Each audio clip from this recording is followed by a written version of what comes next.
Welcome to this episode of DIY3DTech.com.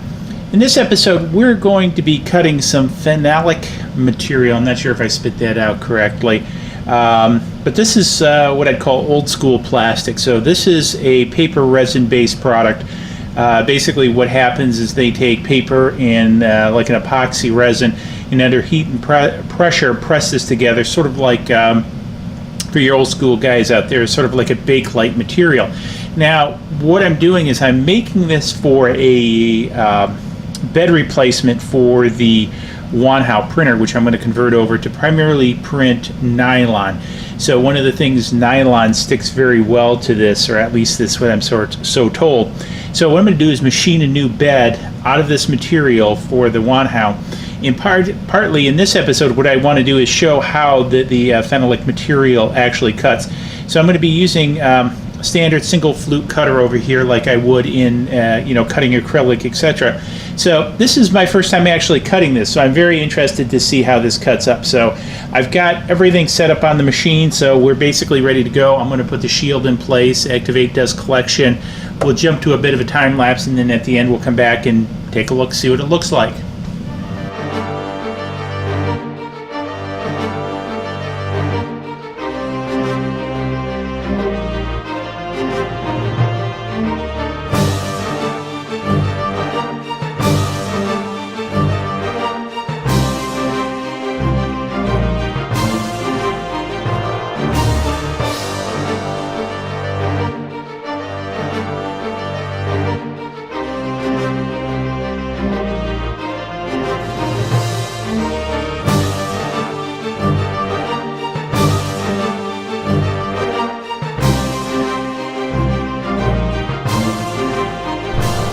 Okay, so we're back. We took a look at the time lapse of that cutting.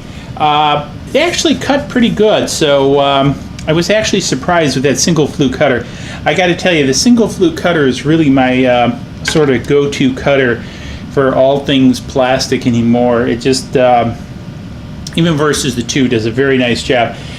This stuff cuts pretty much, actually fairly close to wood. A lot of nice chipping out of it, I think you saw in there, and let me see if I can get it on an angle. So very clean cut out of this. So very pleased with that. Again, this is the paper-based resin. Kind of give you a little idea. The way I designed this is actually to mount on here. So it lines up with the, if I back this up, the bolt hole. So what I'm going to do is actually use this to bolt right down to the bed probably. I don't know, either I'm going to use this as pass-through or use this to bolt to the bed.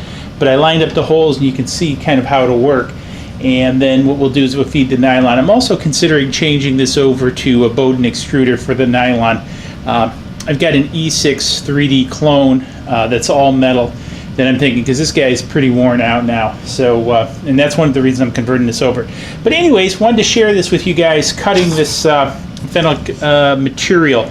Cuts very well on the 3040. I tell you, I just love the 3040. Big thumbs up on the 3040. Cut this stuff really well, and so very happy with that. And so, hey, if you got any questions or if you're cutting this type of material, let me know in the comments below what you think. Maybe is there some tips or tricks I missed. I fed this at 150 millimeters second. So I was pretty fast. Cuts really easy. It's hard for me to tell. I run the spindle at full speed, so there's really no way for me to tell how fast it is, but it just chops right through this, as you saw. Took some pretty deep passes. Took about 4 passes to cut through about 3.8 millimeters. It's about 3.7. I cut 3.8 just to make sure I cut all the way through. And again, very clean cut. So anyways, big thumbs up. Swag shop up there. Subscribe over there. Comments below. And we'll see you in the next video. You'll probably see more work on this thing coming up, but I wanted to do a bit of a video on cutting this material with the 3040 over there. So, cheers. Please click like below and subscribe to the channel.